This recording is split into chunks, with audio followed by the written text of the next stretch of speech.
Muy buenos días. Sed bienvenidas y bienvenidos a una sesión más en la que queremos profundizar en torno a una cuestión capital como es la aceptación. En este capítulo me gustaría presentar la aceptación cuando realmente es genuina, en lo que realmente es rendición a la vida, rendición a lo que es.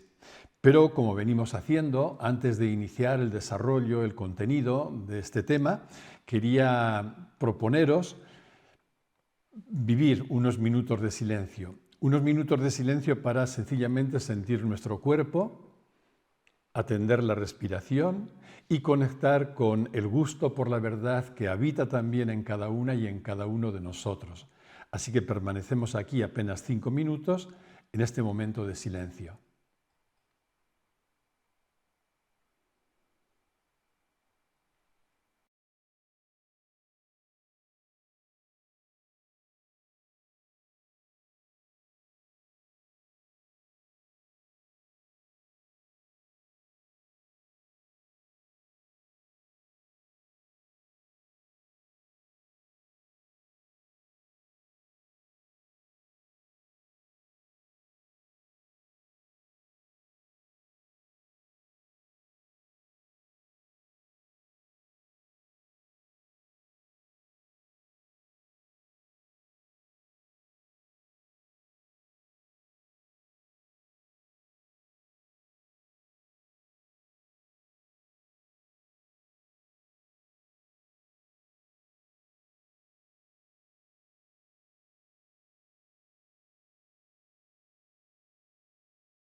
Hacemos una respiración profunda, pausada.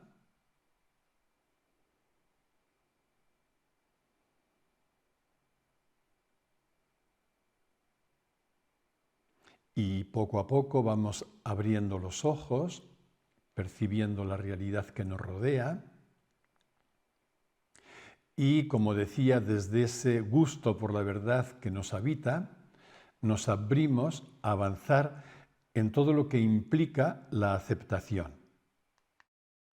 Y como sugería al principio, la aceptación profunda en realidad es rendición a la vida, una rendición a lo que es.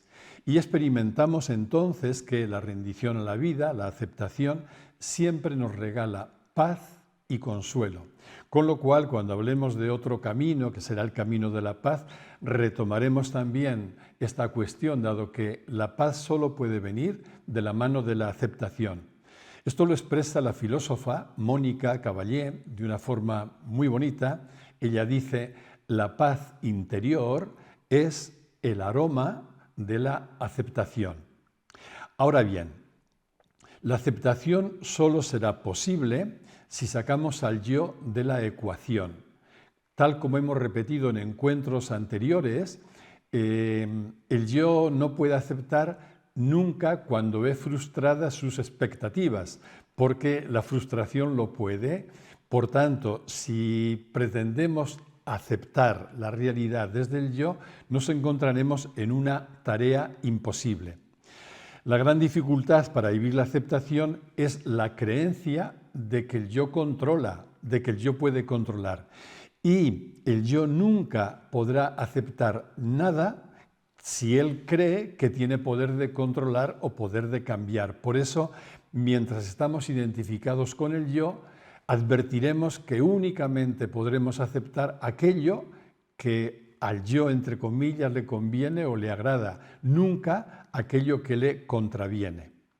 Ahora bien, no sacamos al yo de la ecuación por ningún imperativo ético o desde un voluntarismo, no, o desde una actitud de renegar del yo.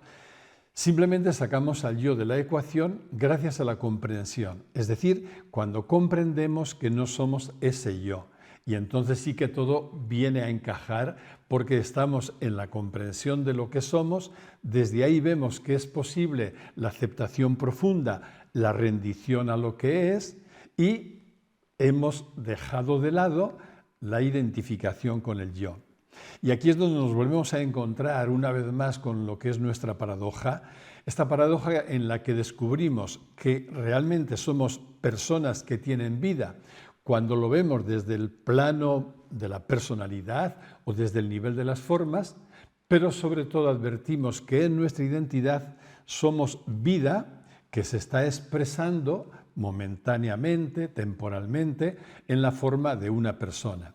Es decir, al avanzar en la comprensión nos descubrimos alineados con la vida, o lo que es lo mismo, nos hallamos viviendo, experimentando la consciencia de unidad, una consciencia de unidad con todo. Y ahí sí, esa consciencia de unidad es la que genera una actitud, iba a decir en cierto modo, espontánea, de rendición a la vida, de rendición a lo que es, porque en esa consciencia de unidad yo no me percibo separado de la vida ni separado de la totalidad, por tanto mucho menos enfrentando a ella. Cuando yo me percibo en unidad profunda con lo que es o en unidad con la vida, no me queda otro camino lógico nada más que fluir con la propia vida también. ¿Qué quiere decir esto? Que cuando encontramos resistencias a la aceptación o resistencias a decir sí a lo que viene, esas resistencias vienen o tienen como origen tres focos diferentes. En primer lugar, la inercia mental.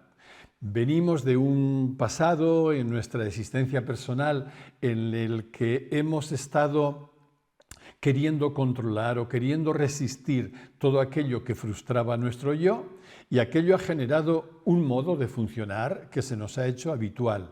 Por eso esa inercia tiene mucho peso y puede orientarnos, inducirnos a mantenernos en aquella actitud de resistencia. También un segundo factor son los condicionamientos psicológicos.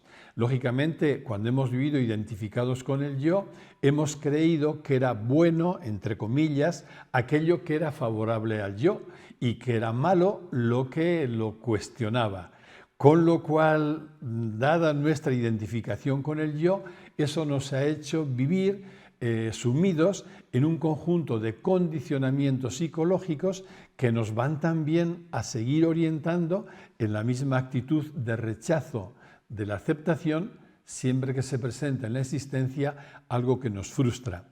Y finalmente también un tercer factor no es otro que la ignorancia original, que no es nada más que la no comprensión de aquello que somos. El desconocer nuestra verdadera identidad hace que nos posicionemos lógicamente en la pseudo-identificación con el yo y por tanto en la resistencia a lo que viene. En definitiva, solo cuando vivimos la aceptación incondicional, la aceptación profunda, cuando nos rendimos a lo que es, ahí es donde podemos encontrarnos en paz con la realidad o hacemos las paces con la realidad.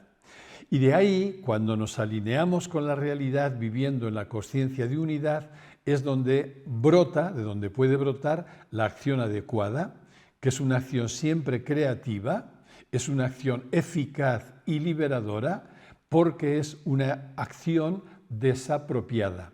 Ya no es la acción del yo o del ego que va buscando a través de ella mantener o sostener sus propios intereses, sino una acción desapropiada, porque el sujeto de la misma ya no es el yo que se considera o se percibe separado o enfrentado a la realidad, sino que el sujeto de esa acción es la misma vida.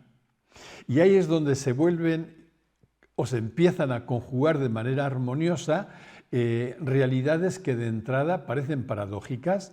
Por ejemplo, la confianza en todo lo que viene y al mismo tiempo un movimiento a la responsabilidad, a responder de manera adecuada a lo que viene.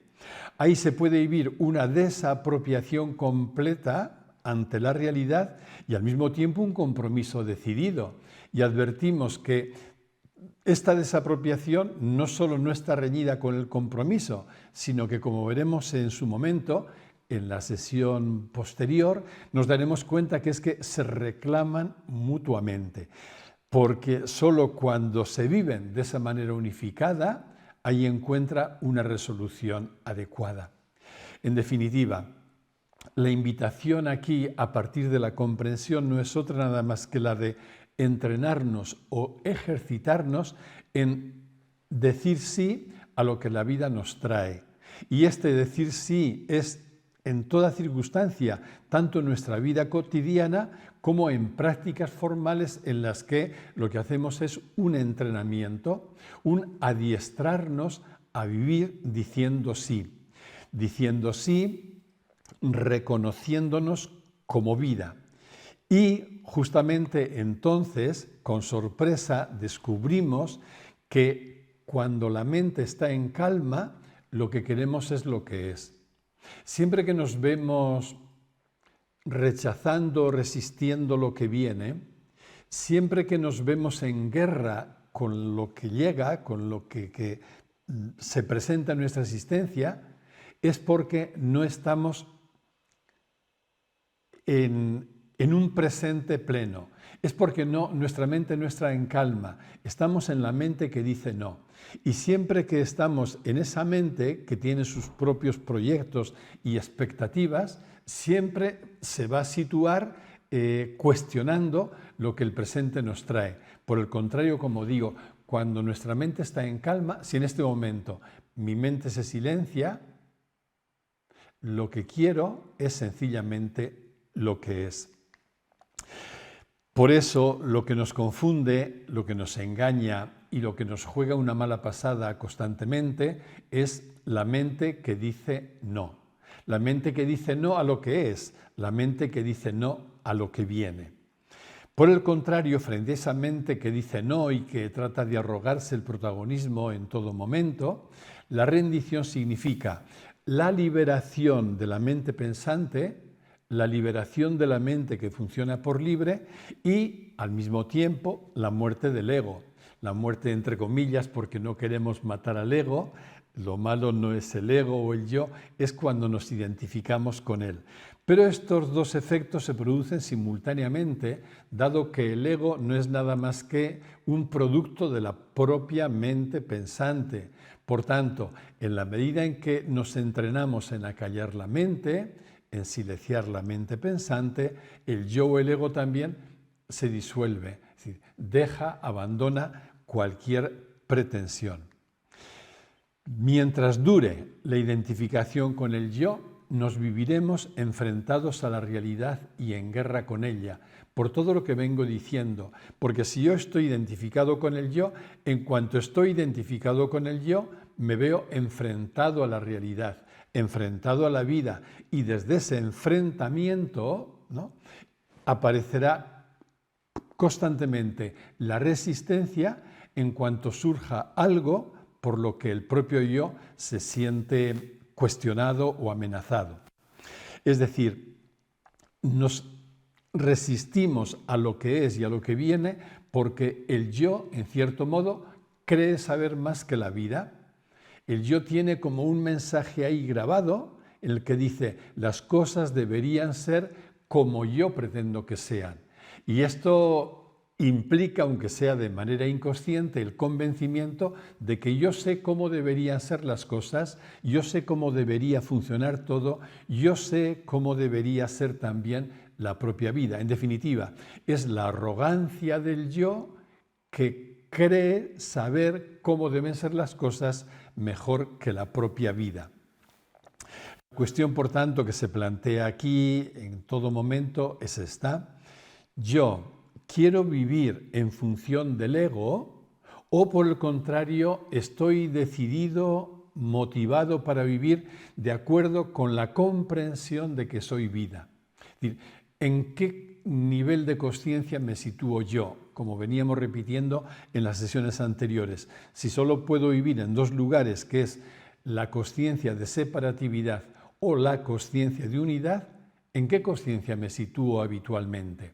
¿Me sitúo en la consciencia de separatividad que gira en torno a mi propia mente y al propio yo, queriendo que las cosas sean como el yo pretende? ¿Busco eso? ¿O por el contrario, me voy situando en una consciencia de unidad, es decir, en el lugar de la comprensión que me permite una visión radicalmente diferente de las cosas, de la realidad y por tanto también un modo diferente de posibilidad? Sabemos que al ego hay dos palabras que lo caracterizan, incluso lo definen. Una es la constricción sobre sí mismo y la otra es la resistencia, y que ambas están íntimamente relacionadas con su necesidad de control, de llevar el control, creyendo que gracias a ese control garantiza también la seguridad, su propia seguridad. Cuando hablamos de constricción vemos que eso es idéntico a una actitud de egocentrismo y también a la ignorancia. El ego, restringiéndose a sí mismo, constreñido sobre sí mismo, desconecta de lo que es la sabiduría, la comprensión de lo real, y entonces se sume en la ignorancia con todo lo que ello conlleva de confusión y de sufrimiento. Y se sume en la ignorancia desde una actitud absolutamente egocentrada o egocéntrica. Frente a esta trampa que nos lleva a encerrarnos en torno al ego, el antídoto es amar lo que es, amar lo que viene. La actitud de amar lo que es nos libera del egocentrismo, nos invita a una apertura mayor porque nos permite comprender que lo que somos es uno con todo lo que es. Es decir, nos permite o posibilita dar el paso de la consciencia de separatividad por la que yo me veía separado e incluso enfrentado a la realidad y a la vida, y me está ofreciendo dar el paso a la consciencia de unidad donde me siento uno con todo lo que es. Y es entonces cuando yo vivo en esta comprensión, cuando dejo de girar en torno al yo o en torno al ego, cuando ya no me busco como yo o como ego, sino que comprendo que el acierto consiste en vivir en clave de totalidad o en clave de unidad con todo lo que es. En definitiva, lo que llamamos comprensión, que en otros lugares se nombra como sabiduría, iluminación o incluso realización, es un estado de unidad con todo lo que es, por tanto con todo lo que viene, sin rastro de yo. Mientras vivo en la consciencia de separatividad, el protagonismo lo lleva el yo y estoy todo el rato preguntándome qué tengo que hacer, cómo puedo conseguir algo, cómo puedo controlar, cómo me van las cosas a mí yo, y no dejo de girar en torno al yo. Pero cuando se va haciendo presente en mí la comprensión, es como que el yo empieza a separar, empieza a salir de la escena. Y la pregunta ya no es esto cómo me va a mí, sino qué está viviendo la vida aquí y por tanto incluso en mi persona también, qué es lo que la vida quiere vivir en mi persona. Pero estoy viviendo todo ello desde una consciencia lúcida de unidad. Y aquí lo que nos queda, repito una vez más, como no hay ninguna creencia, es adentrarnos en el camino de experimentación, experimentar y verificar los resultados que se producen en un caso o en otro. Cuando vivo en una consciencia de separatividad y por tanto en una actitud de resistencia ante lo que es y ante lo que viene, o cuando vivo en la consciencia de unidad y por tanto en una actitud de aceptación profunda, que es lo mismo que de rendición. ¿Qué ocurre en mí? Cuando estoy resistiendo a lo que es o cuando me rindo a lo que es, cuando me rindo a la vida. Y aquí volvemos a constatar una vez más que la causa del sufrimiento no es otra cosa que el rechazo a lo que nos trae el momento presente. Cada vez que yo me pongo en guerra con lo que el presente me trae, ineludiblemente ahí aparece sufrimiento. Y por el contrario, cuando cambio la actitud de estar en guerra con lo que el presente me trae a una actitud de aceptación a aquello que el presente me está trayendo ahora, cuando me rindo a lo que el presente me trae, ahí aparece siempre la paz, el consuelo y con ellos la fortaleza y el dinamismo necesario para cambiar todo lo que tenga que cambiar. Porque, como muchas veces repito, y creo que es necesario repetirlo por el lugar de donde venimos, el rendirme a lo que es no significa resignarme ni claudicar. Significa únicamente situarme en el lugar adecuado que no es otro que la consciencia de unidad. Y en esa consciencia escuchar el movimiento que la propia vida genera en mí para cambiar lo que tenga que cambiar.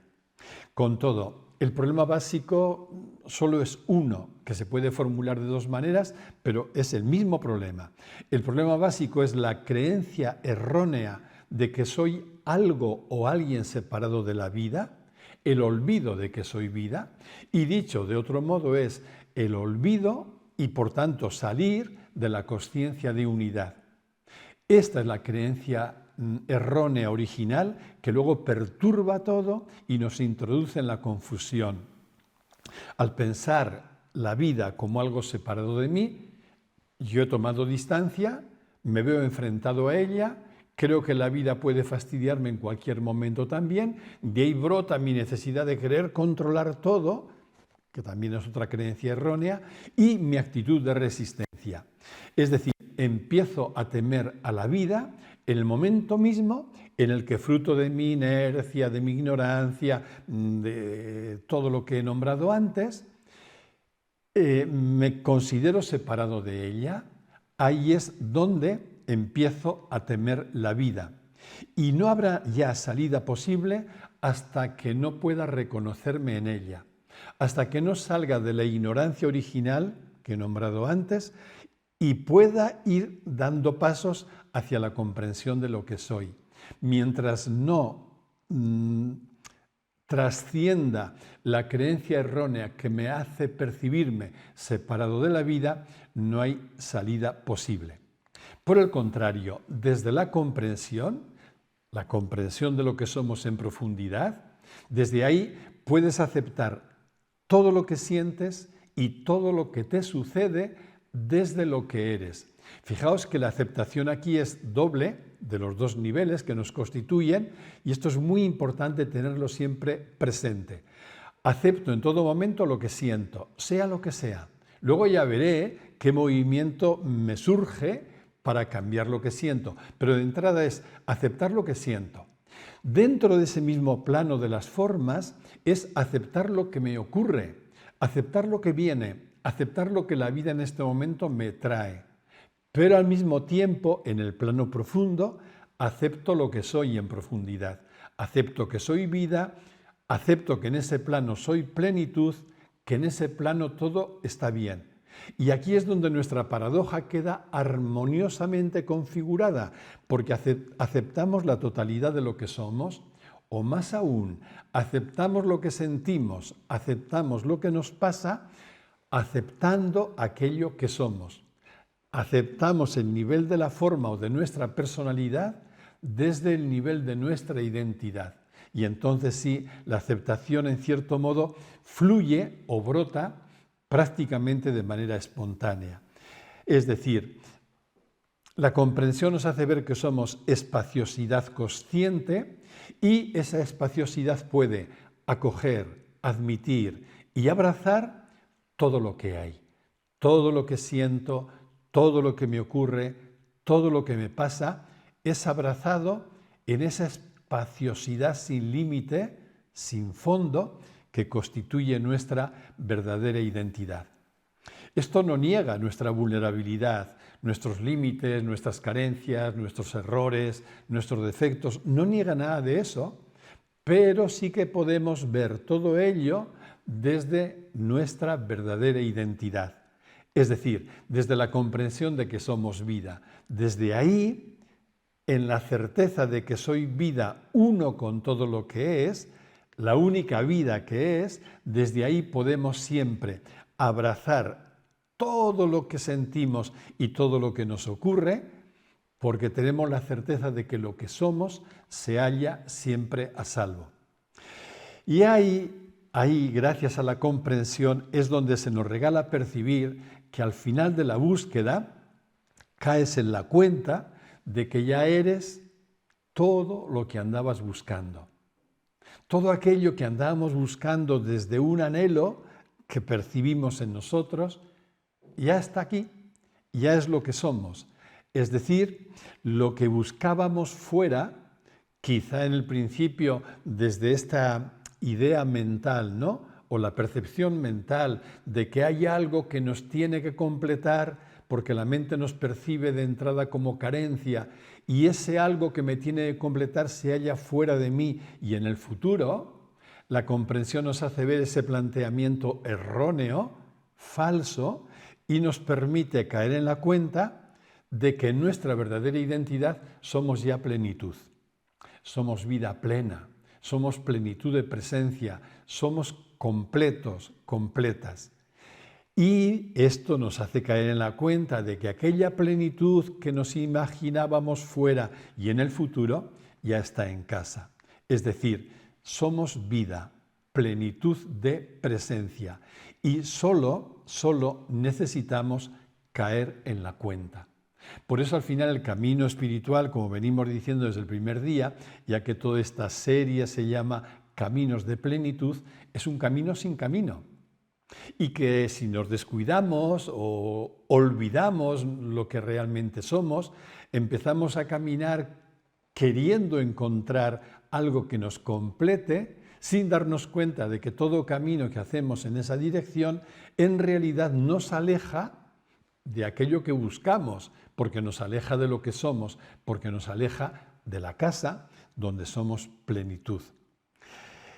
Se comprende entonces que sabios, por ejemplo, como Rumi, hayan insistido tanto en esta cuestión. Decía él, sé implacable en tu búsqueda, porque eres lo que buscas.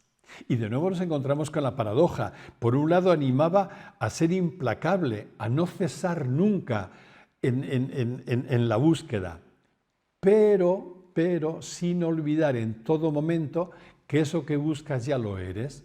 Por tanto, no es la búsqueda de algo que se halla fuera o lejos, no, es una búsqueda que consiste en un caer en la cuenta. Con lo cual los mecanismos que necesitamos implementar en esta búsqueda no tienen que ver con la acción desenfrenada, con el voluntarismo, no. Tienen que ver más bien con el silenciamiento, con un acallar nuestra mente para que se nos pueda desvelar que aquello que buscamos está ya en nosotros. Eckhart Tolle lo dice también de una forma similar. Él dice: ¿puedes aceptar este momento como es y no confundirlo con la historia que la mente ha creado a su alrededor? Esto me parece una formulación especialmente sabia. Una cosa es lo que el momento me trae, el momento presente tal como es, y otra es la historia que mi mente crea generalmente en un microsegundo ante aquello que el presente me trae. Y no es lo mismo, no tiene nada que ver. Una cosa es el hecho bruto que el presente me trae y otra es la historia que sobreimpone mi mente a lo que me trae. Claro, yo puedo siempre aceptar lo que el presente me trae, pero lo que no puedo es aceptarlo cuando me creo la historia que mi mente ha sobreimpuesto sobre él, porque esta historia con frecuencia es totalmente inaceptable, porque ya me ha sacado del buen lugar, ya me ha sacado del lugar de mi identidad, me ha sacado ya de la comprensión de lo que soy.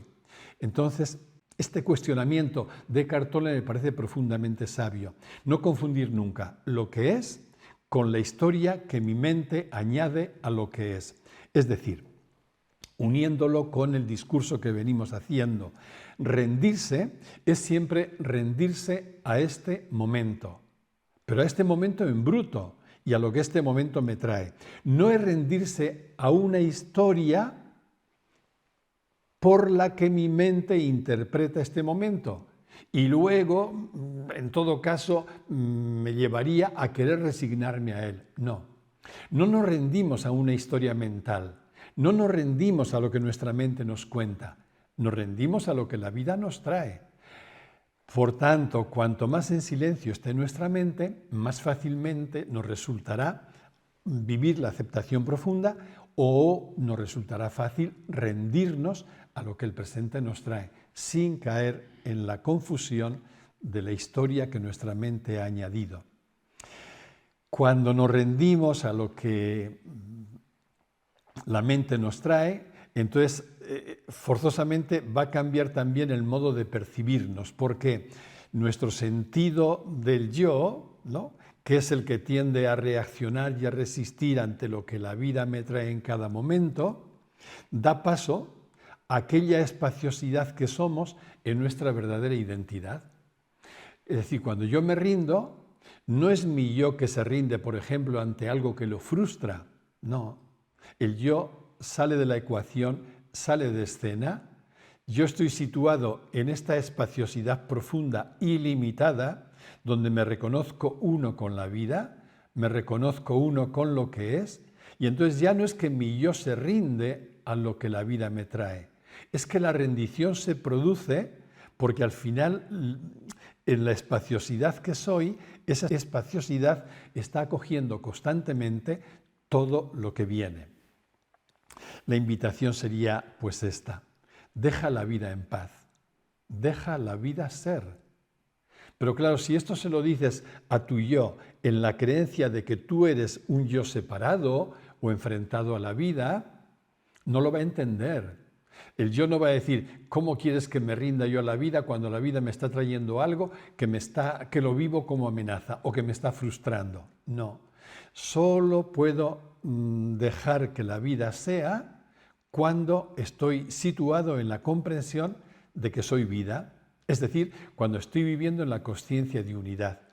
Y esto me trae a la memoria una experiencia reciente cuando viví la partida de Ana, el fallecimiento de Ana, en una tarde en que desde el principio, pues me sentía muy removido y en una actitud de mucha resistencia, de mucho dolor y a veces de enfado incluso contra la vida, en algún momento de silencio y queriendo como vivir un diálogo con ella o sintiéndome en presencia de ella, escuché en mi interior esta voz que luego la recogí por escrito también y que percibí como viniendo de la propia Ana, una voz que me decía, deja que la vida sea. Y que evocó en mí un mantra que solíamos repetirnos con ella, la vida sabe, la vida sabe. Y entonces la mente enseguida viene con toda su batería de resistencias, ¿no? Y dice, pero ¿cómo vas a aceptar esto? ¿Pero cómo puedes alinearte con esto? ¿Pero cómo no rechazar esto que es tan doloroso? Y de nuevo, cuando sales de la identificación con el yo y de la identificación con la mente pensante, te sitúas en la comprensión de lo que eres, vuelve otra vez la palabra sabia, ¿eh? La vida sabe. Hay una inteligencia que trasciende mi mente estrecha. Todo tiene un porqué. Todo es por algo. La vida sabe, por tanto, deja que la vida sea. Este dejar que la vida sea, a mi modo de ver, es lo que expresa, la afirmación que expresa la aceptación profunda, la rendición a la vida, la rendición a lo que es. Y es entonces donde se hace presente la paz. La paz se asienta en el reconocimiento de que en nosotros hay un fondo inteligente, fiable, que es fuente de una confianza absoluta, de una confianza básica. Esto es lo que es preciso experimentar para poder vivir la sabiduría de la aceptación o de la rendición.